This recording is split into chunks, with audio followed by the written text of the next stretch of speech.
Hello and अस्सलाम वालेकुम, welcome to freelance cafe.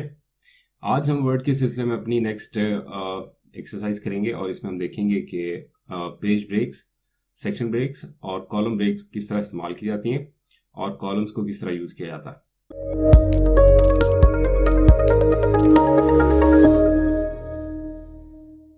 ये हमारे पास इस टाइम डॉक्यूमेंट है और ये इस टाइम सिंगल कॉलम है और कुछ हेडिंग्स वगैरह हैं हमारे पास।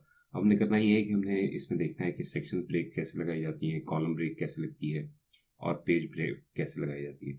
सपोज सबसे पहले आपने ये करना है कि यहाँ से आपने इसको ऑन कर लेना है। जो आपको फॉर्मेटिंग सिंबल्स वगैरह हैं जो इस पे यूज हुए हैं डॉक्यूमेंट के अंदर, जितनी भी फॉर्मेटिंग हुई होगी वो सारी चीज़ें आपको यहाँ पे विजिबल हो जाएंगी डॉक्यूमेंट के पेज के ऊपर। जैसे जहाँ पे आपने इंटर यूज किया हुआ है, जहाँ पे आपने पेज ब्रेक लगाई हुई है, जहाँ पे आपने सेक्शन ब्रेक इस्तेमाल की है, वो सारी चीज़ें आपको डॉक्यूमेंट के ऊपर नजर आना शुरू हो जाएंगी। तो सबसे पहले हम इसको ऑन कर लेते हैं ताकि आपको साथ साथ पता चल रहा हो कि कहाँ पे हम कौन सी चीज़ इस्तेमाल कर रहे हैं। नाउ सबसे पहले हम देखते हैं कि हमारे पास पहली ब्रेक है हमारे पास जिसको हम कहते हैं पेज ब्रेक।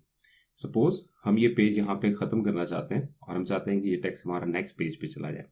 नॉर्मली लोग तरीका इस्तेमाल करते हैं कि इंटर का यूज करते हैं यहाँ पे, जैसे यहाँ पे इंटर यूज करेंगे और इसको नेक्स्ट पेज पे ले जाएंगे, बट ये फॉर्मेटिंग का सही तरीका नहीं है। ठीक है, हम यहाँ पे इसको क्या करेंगे कि दो तरीके। सबसे पहले अगर आप देखें तो लेआउट में जाएं तो यहाँ पे आप सबसे टॉप पे देखें, यहाँ आपको एक ब्रेक का टैब नजर आ रहा है। अगर हम इसको ड्रॉप डाउन दें तो ये सबसे पहला आ रहा है पेज ब्रेक। ठीक है, अगर हम यहाँ पे इसको यूज करेंगे तो अब आप देखें यहाँ पे प्रॉपर पेज ब्रेक आपको यहाँ नजर आ रही है और आपका टेक्स्ट प्रॉपरली नेक्स्ट पेज पे चला गया। तो इसका शॉर्टकट क्या है कि आप इसको इजीली, अगर आपने यहाँ पे अपना कर्सर रखें जहां से आपने टेक्स्ट को नेक्स्ट पेज पे मूव करना है और कंट्रोल इंटर प्रेस करना है तो आपकी पेज ब्रेक ऑटोमेटिकली वहां पे लग जाएगी। तो it's very simple. Page break का काम है कि आप किसी भी जगह के ऊपर पेज को ब्रेक करना चाहते हैं तो वहां पे आप पेज ब्रेक का इस्तेमाल करना है। तो ये हो गया हमारा पहला जो था कि पेज ब्रेक कैसे लगाई जाती है। कंट्रोल आपने सिंपल कंट्रोल इंटर के साथ, या अगर आप देखिए लेआउट के ऑप्शन में जाएं तो सामने ब्रेक्स का टैब और वहां पे आपके पास पेज ब्रेक मौजूद है। तो यहाँ पे हम इस तरह पेज ब्रेक का इस्तेमाल करते हैं। इसको हम डिलीट कर देते हैं।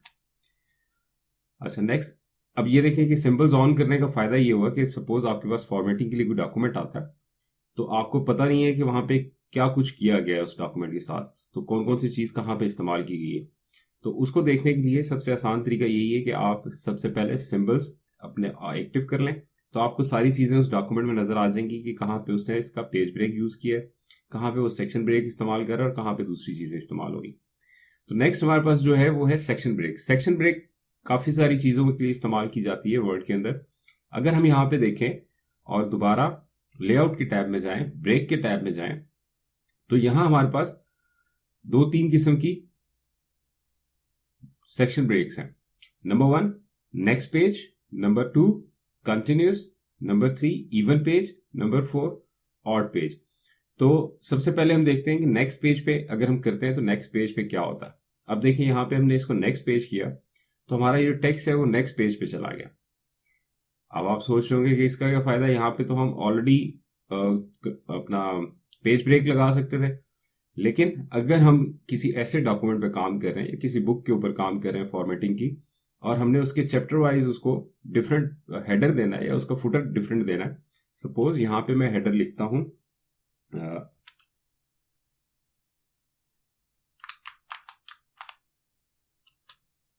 हेडर 1 और इसका फॉन्ट थोड़ा सा हम बड़ा कर लेते हैं ताकि आप लोगों को नजर आ जाए। यहाँ ये अगर होम टैब में जाएं तो यहाँ पे हमारे पास फाउंट्स का ऑप्शन मौजूद है, हमने पहले भी बात की थी। तो अब यहाँ पे मैंने इसको हेडर 1 दे दिया है।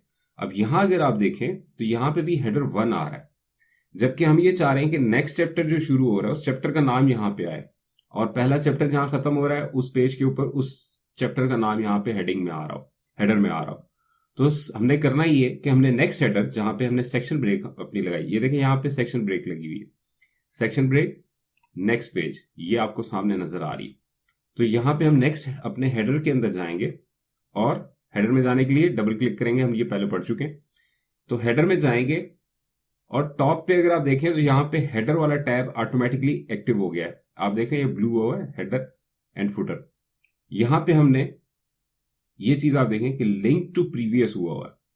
हमने सबसे पहले करना ये है कि हमने इस लिंक टू प्रीवियस को खत्म करना है। उसके लिए सिंपल हम इस पे क्लिक करेंगे तो ये खत्म हो गया। अब हम यहाँ पे क्या करते हैं, हम यहाँ पे चैप्टर 2 या हेडर 2 उसका लिख देते हैं। नाउ यू कैन सी कि फर्स्ट पेज के ऊपर हमारा हेडर 1 है और 2 के ऊपर हमारा हेडर 2 है। अब ये क्यों हुआ? अब अगर आप देखें तो यहाँ पे फुटर सेक्शन 1 आ रहा है। अगर हम यहाँ पे सेक्शन ब्रेक खत्म कर दें, सपोज हम सेक्शन ब्रेक को डिलीट कर देते हैं। अब अगर हम हेडर में जाते हैं या फुटर में जाते हैं तो यहाँ पे सिर्फ हेडर और फुटर लिखा हुआ है, इसके साथ कुछ भी नहीं है, नंबरिंग नहीं है, 1 2 3 नथिंग। लेकिन अगर हम यहाँ पे सेक्शन ब्रेक दे देते हैं नेक्स्ट पेज के लिए, जैसे ये हमने दोबारा दे दी। अब अगर हम हेडर में जाएं तो अब आप देखें कि हेडर सेक्शन 2 और फुटर सेक्शन 1 ये दोनों सेपरेट हो गए। अब ये दोनों सेक्शंस को उसने डिवाइड कर दिया है। अब एक फायदा तो सेक्शन ब्रेक का ये है कि हमने यहाँ पे सेक्शन ब्रेक अप्लाई की और नेक्स्ट पेज की और उसका हेडर और फुटर चेंज कर लिया। इसी तरह फुटर में भी चेंज कर सकते हैं और हेडर भी चेंज कर सकते हैं। अगर मैं फुटर में जाऊंगा तो मुझे फिर यहाँ से लिंक टू प्रीवियस खत्म करना होगा। अगर मैं फुटर पे सेम रखता हूं कि मेरा फुटर पूरे डॉक्यूमेंट में एक ही चले तो फिर हमें यहां से इसको लिंक टू प्रीवियस खत्म करने की जरूरत नहीं है। लेकिन अगर आपने फुटर में चेंजेस करनी है तो फिर आप इसका लिंक टू प्रीवियस जो है वो भी खत्म करेंगे। जिस तरह हमने हेडर का खत्म किया ना, यहां से इसको अनलिंक कर देंगे। तो फिलहाल हम इसको लिंक रहने देते हैं। एक फायदा तो हो गया हमारे पास section break to next page का, कि वो इस तरह एक्टिव काम करती है।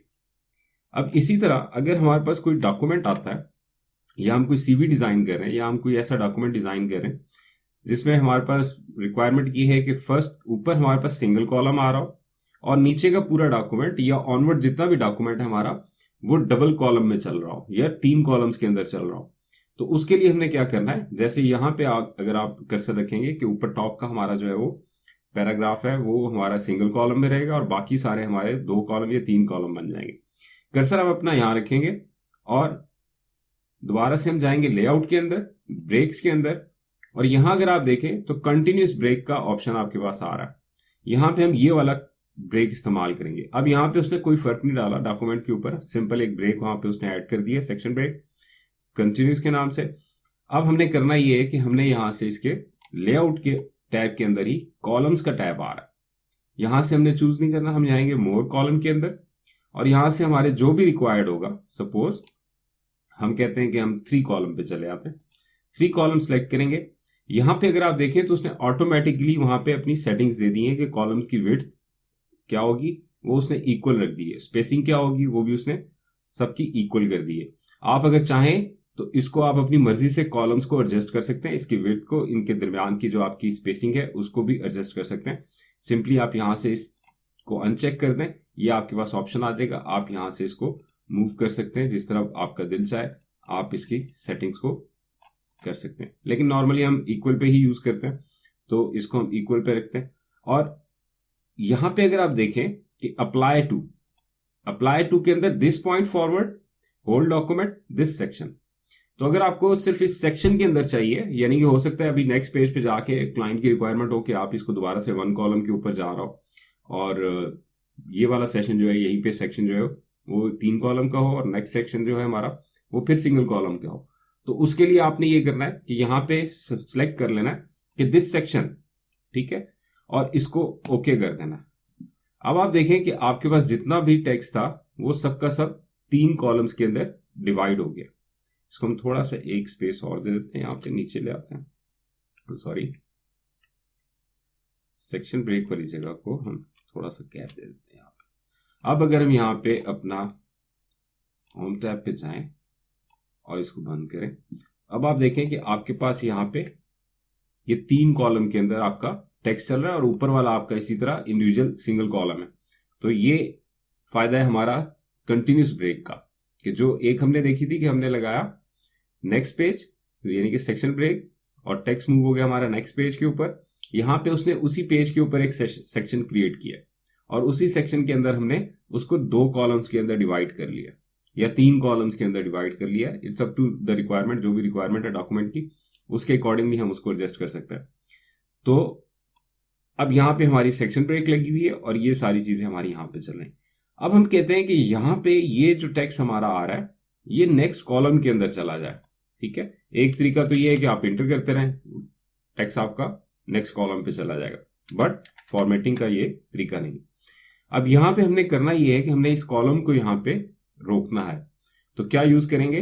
Column break. वेरी सिंपल, हम दोबारा लेआउट में जाएंगे, ब्रेक्स के अंदर जाएंगे, तो ये सेकंड नंबर के ऊपर हमारे पास यहाँ पे आ रही है कॉलम ब्रेक। जब हम इसको अप्लाई करेंगे तो हमारा टेक्स्ट है वो नेक्स्ट कॉलम में चला जाएगा। यहाँ पे आप देखें, अगर जहां पे हमारा कर्सर था यहाँ पे उसने कॉलम ब्रेक लगा दी, तो अब हमारा जो टेक्स्ट है वो नेक्स्ट उसके ऊपर चला गया।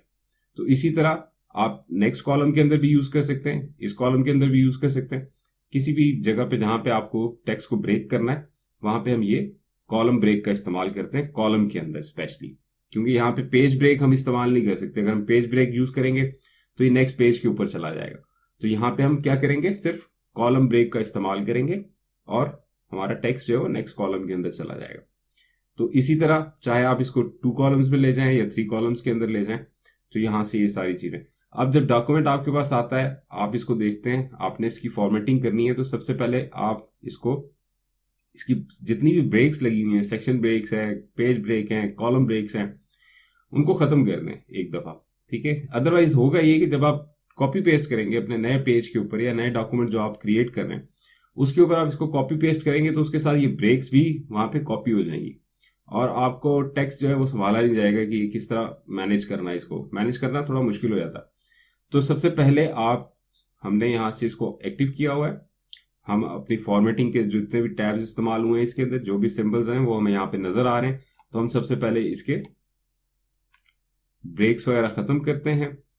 इसकी कॉलम ब्रेक ऑलरेडी वो डिलीट कर दी थी हमने, तभी अब इसी डॉक्यूमेंट को हम सिंगल कॉलम कर लेते हैं। तो उसका बिल्कुल आसान तरीका क्या है, आप लेआउट में जाएंगे, कॉलम्स में जाएंगे एंड सिंपली प्रेस 1, तो ये पूरे का पूरा डॉक्यूमेंट आपका 1 कॉलम के अंदर दोबारा से वापस आ जाएगा। तो बहुत आसान है, इसको नॉर्मली प्रैक्टिस करें। इसमें आपकी सिर्फ 3 ब्रेक्स हैं जो यूज हो रही हैं। एक आपका है पेज ब्रेक जिसका शॉर्टकट है कंट्रोल इंटर के साथ। Then we have section break. Section break में हमारे पास हम क्यों इस्तेमाल कर रहे हैं कि हम या तो हेडर और फुटर को भी चेंज कर सकते हैं या हम उसके नेक्स्ट पेज के ऊपर प्रॉपर्टीज को भी चेंज कर सकते हैं। यानी कि अगर यहां पे मैंने नेक्स्ट पेज लगाया है, ये नेक्स्ट पेज पे आया है और ये पेज जो है हमारा, अब हम इसके साथ कुछ भी कर सकते हैं। ये जो हमारा सेक्शन है, ये सेक्शन हमारा पूरा इंडिपेंडेंट है। इसके अंदर हम 2 कॉलम्स के साथ जाएं, 3 कॉलम्स के साथ जाएं, जो करना चाहें वो हम यहाँ पे इसके साथ इस सेक्शन के अंदर कर सकते हैं। तो यहीं पे अगर हम दूसरा सेक्शन क्रिएट कर देते हैं, सपोज यहां पे हम देखते हैं कि हम यहाँ पे एक और ब्रेक लगाते हैं और यहां पे हम करते हैं नेक्स्ट पेज। अब हमने कर्सर अपना इस सेक्शन के अंदर रखा, लेट्स एक्टिवेट सिंबल्स एक्टिव है। ओके, यहां पे हम इसको दोबारा से लेआउट के अंदर जाते हैं और कॉलम्स में इसको 2 कॉलम कर देते हैं। ठीक है, यहां पे हम कॉलम ब्रेक इस्तेमाल कर लेते हैं ताकि हमारा टेक्स्ट जो है वो नेक्स्ट कॉलम में चला जाए। ये आपका 2 कॉलम हो गया। अब हम टेक्स्ट कॉपी कर लेते हैं कुछ अपने डॉक्यूमेंट के लिए, नेक्स्ट इसके लिए। अब यहाँ पे अगर आप आए और देखें तो ये अभी तक हमारा सेक्शन जो है वो 1 कॉलम के ऊपर है। अब आप यहाँ पे क्लिक करें, हम अपना टेक्स्ट पेस्ट करते हैं तो ये यहाँ पे फिर से 1 कॉलम के ऊपर चला गया। तो यहाँ पे आपका टेक्स्ट क्या है, 2 कॉलम्स में आ रहा है। फर्स्ट पेज पे आपका फर्स्ट सिंगल कॉलम है, then we have 2 columns and then again हमारे पास सिंगल कॉलम आ रहा है। और ये क्यों हो रहा है, क्योंकि हमने सेक्शन ब्रेक का इस्तेमाल किया है। हमने 2 सेक्शन ब्रेक लगाई है, एक इसके प्रीवियस पेज के ऊपर है और एक इसी पेज के ऊपर। ये यहाँ पे आप देखें तो सेक्शन ब्रेक यहाँ पे हमारी लगी हुई, तो इस जगह के ऊपर सेक्शन ब्रेक आ रही है। तो सेक्शन ब्रेक बेसिकली आपके पेजेस की प्रॉपर्टीज को डिफरेंट कर देती है और साथ ही आपकी जो हेडर और फुटर हैं इनकी प्रॉपर्टीज को भी डिफरेंट कर देती है। तो ये आपने इसके लिए इस्तेमाल करनी है। यहाँ पे अगर हम देखें तो हमारे पास हेडिंग वही आ रही है जो यहाँ पे आ रही थी, हेडिंग 2 और हेडिंग 2। अगर हम इसको चेंज करना चाहते हैं, हमारा यहाँ पे चैप्टर चेंज होगा, तो हमने क्या करना है, सिंपली लिंक टू प्रीवियस खत्म कर देना है और यहाँ पे इसका 3 लिख देंगे, दैट्स इट। इसी तरह छोटी सी एक और चीज है वो हम देख लेते हैं।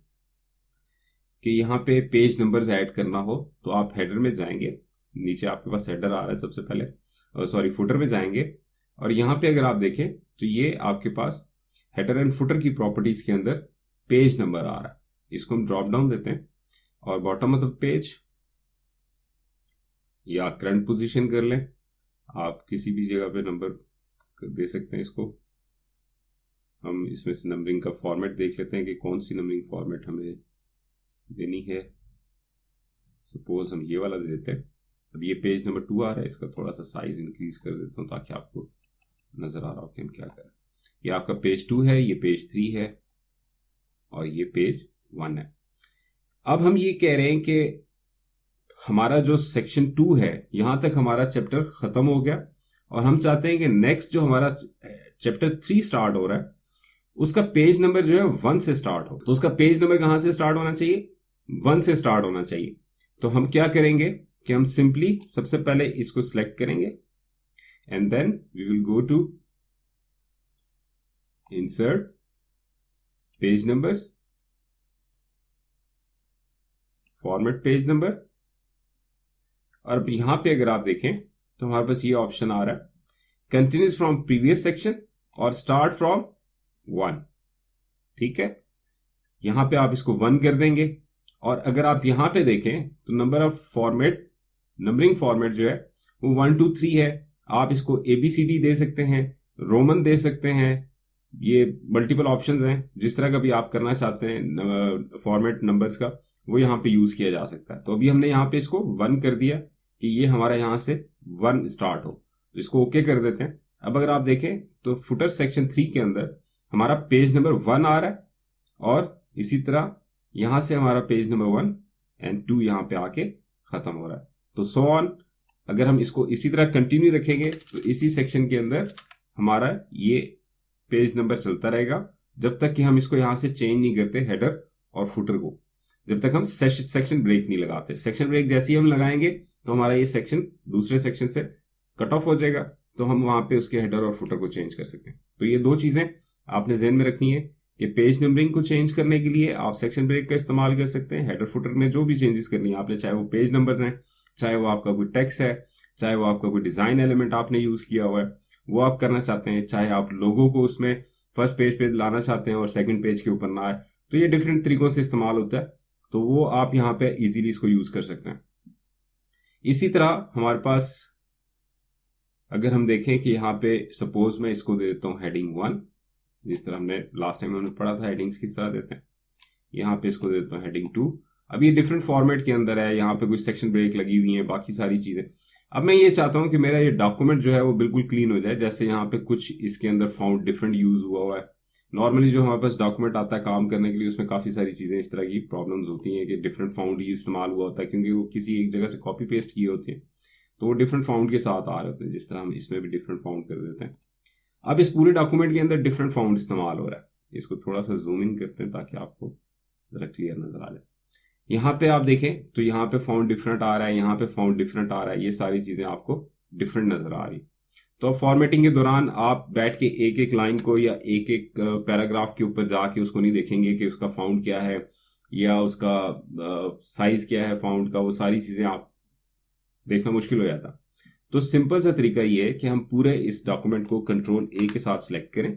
जो भी डॉक्यूमेंट जिसमें हम काम करने जा रहे हैं, नया डॉक्यूमेंट बनाने जा रहे हैं, उसकी फॉर्मेटिंग सीधी करने जा रहे हैं, तो हम उसको सिंपली कंट्रोल A करके, अगर यहाँ पे आप देखें तो हमारे पास ये A का एक ऑप्शन आ रहा है, जबकि इसका काम क्या है? Clear all formatting. इसका काम क्या है कि ये पूरी फॉर्मेटिंग जो भी इस डॉक्यूमेंट के ऊपर हुई हुई है, जो भी फाउंड इस्तेमाल हुए हुए हैं, जो भी इसके ऊपर एक्स्ट्रा ब्रेक्स लगी हुई हैं या सेक्शन ब्रेक्स हैं या कॉलम ब्रेक्स हैं, नॉर्मली ये रिमूव कर देता है, लेकिन वो आपको दोबारा से एक दफा देखना पड़ता है। लेकिन जो फॉर्मेटिंग जितनी हुई होगी वो क्लियर हो जाएगी।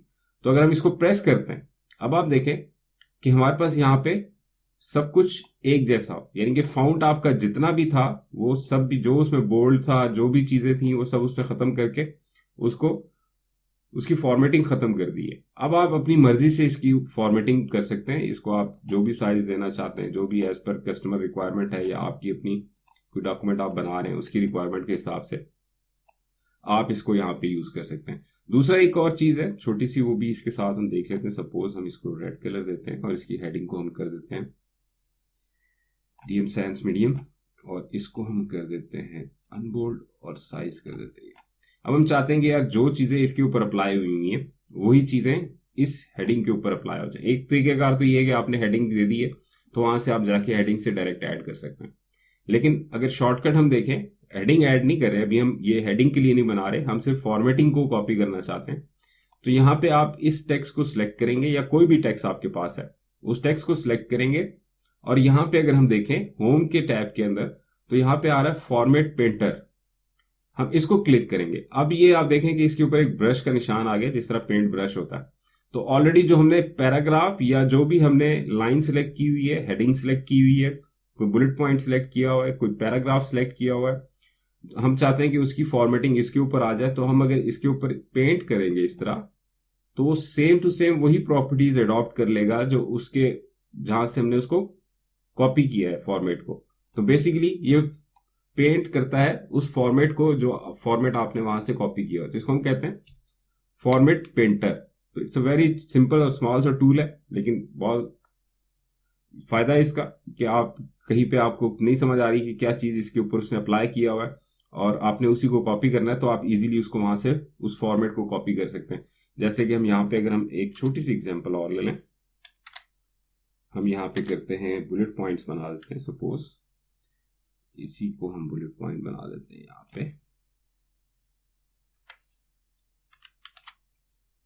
एंड देन इसको नेक्स्ट कर देते हैं, इसको नेक्स्ट हम इनको सिलेक्ट करते हैं और हम इसको बुलेट पॉइंट दे देते हैं।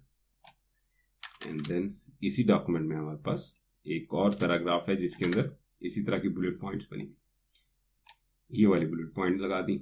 अब यहाँ पे हम क्या करते हैं कि इसकी लाइन स्पेसिंग को डिफरेंट कर देते हैं। सपोज हम कहते हैं कि ये इंशाल्लाह आगे चल के जब हम पढ़ेंगे तो ये आपको डिटेल में बताऊंगा, अभी सिर्फ हम पेंट फॉर्मेटर के बारे में देख रहे हैं तो इस पे फोकस ना करें, सिर्फ ये देखें कि ये करता क्या है। अब हमने इसकी लाइंस डिफरेंट कर दी है, हमने इसकी स्पेसिंग डिफरेंट कर दी है, यहाँ पे हमने इसका आफ्टर एंड बिफोर 12 कर देते ताकि थोड़ा सा वाज़ेह। अब आप देखेंगे इसकी जो फॉर्मेटिंग है वो इससे डिफरेंट है, ठीक है।